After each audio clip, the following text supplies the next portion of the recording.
Hello everyone and welcome back to my channel. My name is Melissa and I'm the owner of seasonandserveblog.com. Lunar New Year is approaching and 2023 is the year of the rabbit, and I've been making a bunch of delicious Asian recipes to get ready to celebrate Lunar New Year. So in today's video, I'm going to show you how to make a classic dim sum recipe, Cantonese Steamed Beef Balls. Now, this isn't a real traditional recipe to serve on Lunar New Year, nothing like spring rolls or dumplings or noodles. However, lots of people like to go for dim sum for Lunar New Year, and this is one of my favorite dim sum recipes that now you can make at home. These Cantonese steamed beef balls are a little bit of work, but the results are definitely worth it to have dim sum at home. So if you want to see how I make my Cantonese steamed beef balls, just keep on watching.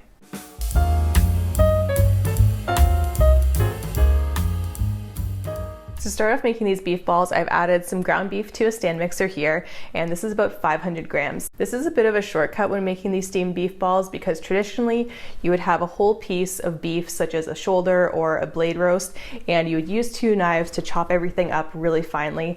And you can do that at home if you want, but the ground beef works really well and saves you lots of time and mess. So we're going to start mixing the beef, and I have a paddle attachment here on my stand mixer, which I'm just going to lower down into the beef, and we're going to turn this on about medium speed just to get everything mixed up together. You might want to lock it too on the back so it doesn't start bouncing up and down, but we're going to beat this for about 2 minutes. Okay, so after about 2 minutes, your beef will look like this. It'll be all mixed together and it'll look a little bit smoother than just regular ground beef. And I should say this ground beef is just regular ground beef, not lean or extra lean, because we do want that fat in these beef balls. Now, to this, we are gonna add a little bit of baking soda. This is just 1/4 teaspoon. And what the baking soda does is help to tenderize and make the beef balls a little bit springy, which is the texture that you want for these beef balls. That is how it is, and it's just delicious. So baking soda is the trick. So I'm gonna add the baking soda directly into the beef, just like this. I'm gonna make sure to kind of sprinkle it over everything, just so it gets pretty evenly distributed. And then we're gonna mix it again just for about 30 seconds to get it combined into the meat. So once the baking soda is combined into the beef, we're gonna add 1/2 cup of water, and we're gonna add this really slowly, making sure the water gets absorbed into the beef before we add any more. So I like to add a little splash, maybe 1/3 of the 1/2 cup, and then mix it, add another 1/3, mix it again, add another 1/3, mix it again. You guys get it. So let's add the water.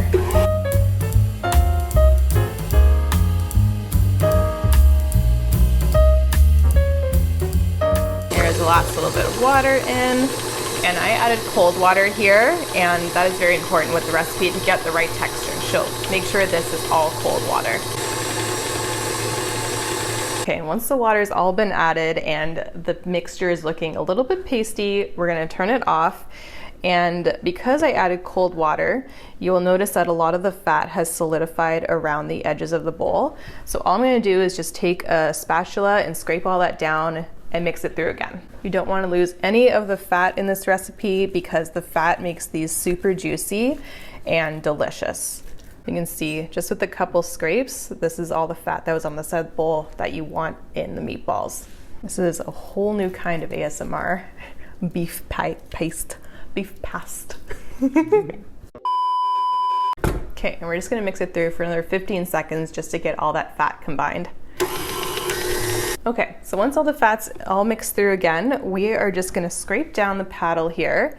And now at this point, we are actually gonna put this in the fridge to rest for about 3 hours. You need a long time for it to rest since it's been worked so much. That's how you kind of get a nice tender and chewy meatball. So 3 hours is the ideal time. However, I've done this just by resting it for an hour and it works out pretty good.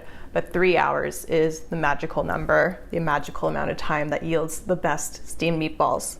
We're only gonna wait an hour, David, just for filming purposes. David's face was like, 3 hours. Scrape off as much as I can, and all I'm gonna do is just unhook the paddle and then stick it directly down into the beef. It's totally fine because we need to beat this again with the rest of the ingredients after. So while this is chilling in the refrigerator for 3 hours, we're gonna go ahead and prepare the rest of our ingredients. So next up, we're going to prepare the seasoning for our Cantonese steamed beef balls. And we're going to start off with some soy sauce. We're going to add 2 teaspoons of soy sauce to our container here, and I'm just going to roughly eyeball it. Made this recipe a bunch of times, so I kind of know the approximate amounts by eye, but You want to make sure everything is precise, use your measuring spoons. Next up, to add some great flavor, we are going to add some Shaoxing wine. Again, 2 teaspoons of that. That's going to go right in. And then we're going to add 1 teaspoon of sesame oil. Now we're going to add some extra seasoning. We're going to add 2 teaspoons of white sugar. It's going to go in, it's going to give a nice sweet but bring out a lot of the savory flavors of these meatballs. Also going to add some ground black pepper. We're actually supposed to use white pepper in this recipe, but we ran out, so ground black pepper is totally fine to use. And we're going to add half a teaspoon. And then the final ingredient for our seasoning mixture is some salt. This is just a pinch of salt, which is about 1/8 of a teaspoon. So that's just going to go right in. Now we're just going to mix it all up. I'm just going to use a little spoon just to kind of dissolve the sugar a little bit. We're going to add the seasoning sauce to our beef balls when it comes out of the fridge and we start beating it again. This is going to get added at that time and it's going to season everything and make the beef taste super good. Okay, next up we're going to soak some bean curd sheets. And when you buy bean curd, this is how it comes. It's kind of just in dried sticks like this, and they need to be hydrated. So bean curd is super traditional in this recipe. And what you do with the bean curd is you actually put it on a plate before you put the meatballs on. And it kind of acts as a little protection between the plate and the beef balls as they steam. And they also soak up a lot of those beef juices that come down off the meatballs as it cooks. So it is super good. So you can find this at local Asian markets, or if you can't find this at all, you can actually just substitute cabbage leaves. That will work as well, but it won't be as good. So these are super hard and brittle when they come out of the package, and we're gonna rehydrate these with some warm water. I just boiled this whole kettle of water and I just let it cool for a little bit. So the water is fairly hot, and we're just gonna pour it all over the bean curds and let this soak. So we're gonna let these soak, so I'm just gonna move them over to the side while we prepare the other ingredients. And another thing that we actually have to soak is some tangerine peels. Now I'm not gonna use all of this, so I'm just gonna show you what tangerine peels look like. These again, you can buy at your local Asian grocery stores, or you can actually make these on your own. You can dehydrate just regular tangerine peels in your oven at the lowest heat setting, and they are really good. They add a nice traditional flavor to these Cantonese steamed beef balls, and this is a traditional ingredient that you would use in this recipe. So I highly suggest drying out a couple tangerine peels before making this recipe because it is totally worth it. So we don't need a lot of tangerine peel for this recipe. We just need about a teaspoon of it chopped up. But before we chop it, we actually have to soak it because it is really hard and brittle. And we also want to be able to get off this white inner side, this pith, because it's a bitter part of the peel and we just want the nice rind. So in order to get that off, we're gonna soak it first and then scrape all that pith off with a knife and then chop it up really nicely. So I'm just gonna use this little guy here and I'm gonna again pour some water over it and let it sit. This normally takes about 20 minutes to soften up. So we'll just leave this off to the side to soak. So the final ingredients to prepare are just a few veggies that are going to go into these Cantonese steamed beef balls. And we're going to start off by preparing our water chestnuts. These you can just buy canned in the grocery store, and all I've done is just take them out and rinse them, and I'm just going to roughly chop them up. So I'm going to use my beautiful cleaver to do that. And the beauty of the cleaver is that you can smash things pretty good. It's super fun to use. And you just have to do a really quick rough chop on these. You get a few big chunks and a little bit of small chunks in there. That is the perfect consistency. So I'm just gonna go ahead and chop up all of these water chestnuts.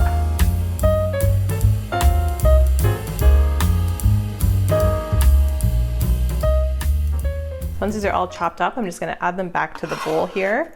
And we're gonna add this to the beef balls when they come out of the fridge. That's all in there, and in total that's about half a cup of water chestnuts. So I'll set those aside. The next thing we have to chop up is some ginger, and I'm just gonna use about a teaspoon of ginger. So I'm just gonna cut a little tiny piece off, and I'm just gonna use my knife to shave down the sides. I know you can use a spoon, but you can get pretty close with the knife. And then again, get to have some fun with the cleaver. Smashed. So traditionally in this recipe, you would actually make a ginger slurry with ginger and water and then add that into the beef balls. However, I really like the flavor of ginger in this recipe, so I'm just gonna make sure I really finely mince this up, and I'm gonna add it into the beef balls just like normal, just like this. I think it adds so much flavor and is just delicious. Okay, and the final thing we have to chop up is some cilantro. And I'm sorry to say, if you don't like cilantro, there's not a really good substitute for that. So this recipe might not be for people who don't like cilantro. So I'm gonna take about half a cup of the cilantro. You can use the leaves and the stems. I'm just using the leaves for now, and a couple stems. I'm just gonna chop this up pretty roughly because I like relatively large chunks of the cilantro in these beef balls.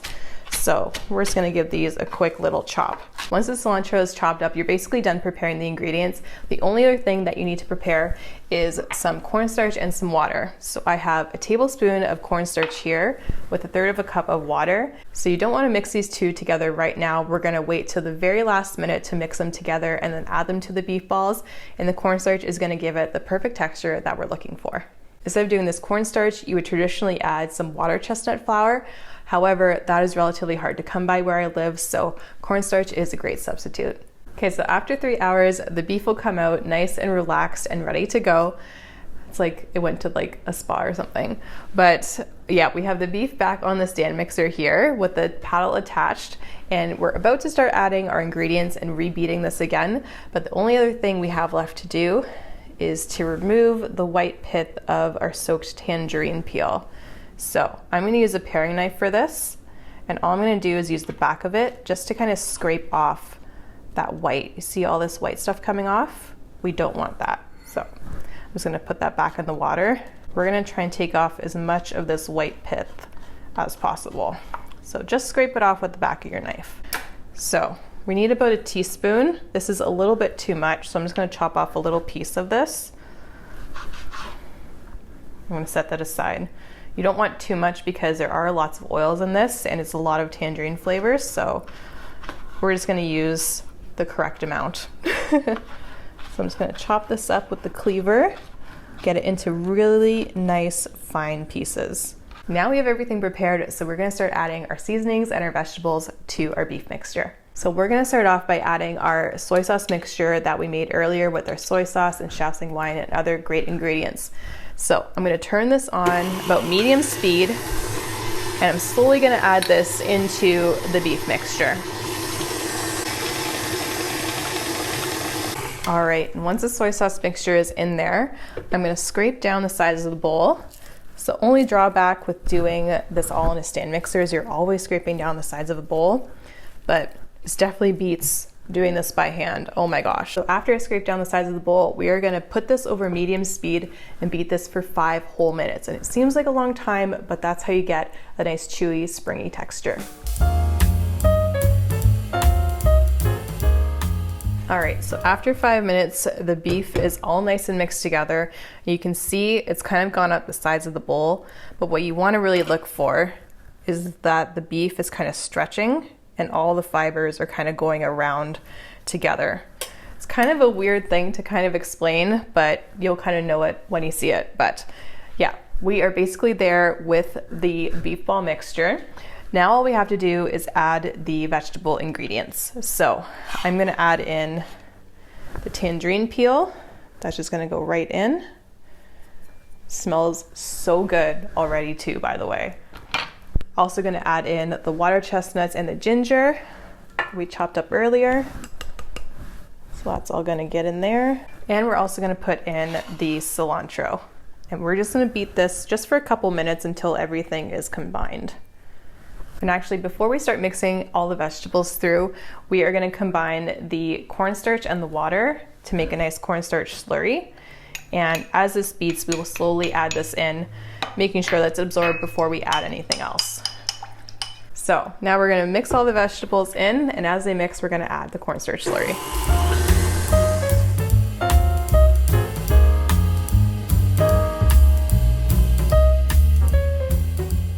Okay, so we're ready to prepare our Cantonese steamed beef balls for the steaming process.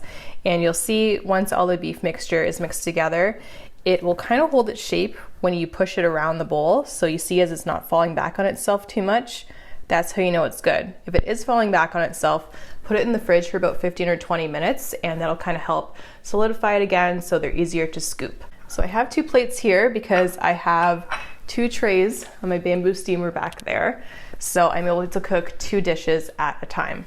So I'll show you how to prepare these, and all we have to do is take that bean curd that we soaked earlier. It's not going to come apart at this point, so you can see it's still pretty firm and it's not really stretching out, but it doesn't really do that, but it opens up really nicely once you steam it.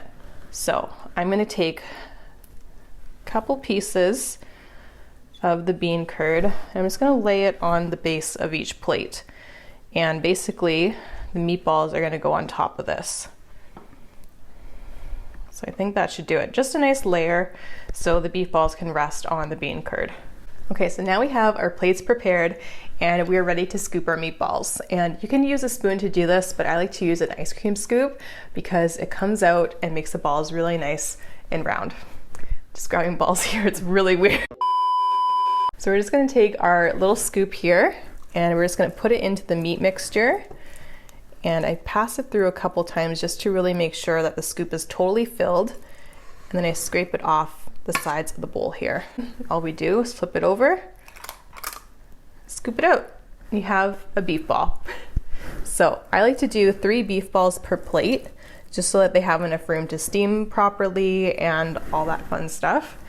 So we're just gonna keep making some beef balls. So that's perfect. So there's a little bit of room between each of the beef balls and they'll steam up perfectly just like this. So now we have all of our Cantonese beef balls ready to go in the steamer. So let's go steam these balls.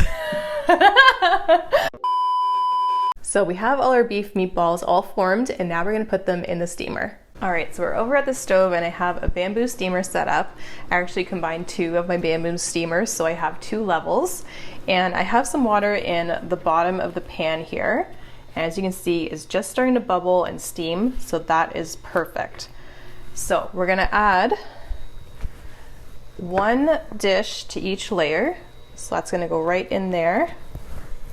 And then we're gonna add our basket on top and put this guy right on top, and then we're going to cover it with the lid. Set this over medium to medium high heat. You want to make sure that there's always steam kind of circulating in and around the basket, and we're going to keep this covered and cook it for 20 minutes. Okay, and after our meatballs have been assembled and they're steaming, we are going to make the sauce to go with it. And the main ingredient in the sauce is Worcestershire sauce. So we're going to add this to a little dish. So we can dip our beef balls into that, or we can pour it on top if we want. Works kind of both ways, but we like a lot of sauce. So I'm gonna add about 1/4 cup, maybe 1/3 cup max of Worcestershire sauce. Oh, and it smells so good. Just Worcestershire sauce on its own, amazing. And I don't know if this is traditional or not, but I like to add a little bit of soy sauce in there, just about a teaspoon, just to give it a little bit more saltiness and a little bit more flavor. Okay, once that's all ready, I'm just gonna kind of mix up the sauce a little bit just to get the soy sauce and Worcestershire all combined. Have a little taste. Oh, that is so good. I can have this just on its own, but we'll wait until our beef balls are all steamed. Okay, so after 20 minutes, the beef balls will be fully cooked, and I will give you a little preview of them here. Look at how beautiful. So they're all brown, all of the juices come out, and it's all on the plate with the bean curd. It looks and smells amazing. So we're actually gonna keep this covered, and we're gonna turn the heat off, and we're gonna let this sit for 2 minutes, just so the steam can kind of get out of the baskets and the meatballs can cool properly before taking them out. So once you remove these, you can refill the water in the bottom of your pan and then do the next batch. All right, so once the beef balls have come out of the steamer after resting, they're gonna look like this. The plate has caught all the beautiful juices and they are basically cooked. The traditional way is to take some scissors, some clean kitchen shears, and actually cut these in half, just so that you can open it up and you can see how beautiful that texture is, and it's not pink inside, so it's all fully cooked through. So we're gonna do that.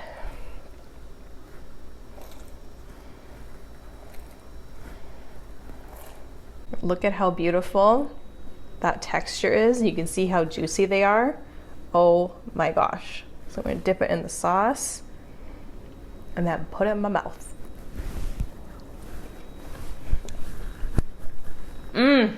That tastes so authentic. The beef is nice and springy, and you can taste that subtle tangerine peel in there. It's just like dim sum restaurants. We did it. I did it. Yes. And that is it for today's video. I hope you enjoyed watching me make my Cantonese steamed beef balls. They are such a great dim sum recipe, and I know that you will enjoy this on Lunar New Year or around Lunar New Year or just any time of the year. They are that good. If you want the full recipe with all the measurements and directions laid out for you, you can head over to my blog and you'll find the full recipe there. Make sure you follow my blog and also follow me on Instagram to see lots of other amazing Lunar New Year recipes. And if you do check out my blog, I already have lots of Lunar New Year recipes up there, so be sure to check that out if you want some recipe inspiration. Thanks so much for watching, and I'll see you in the next video. Bye!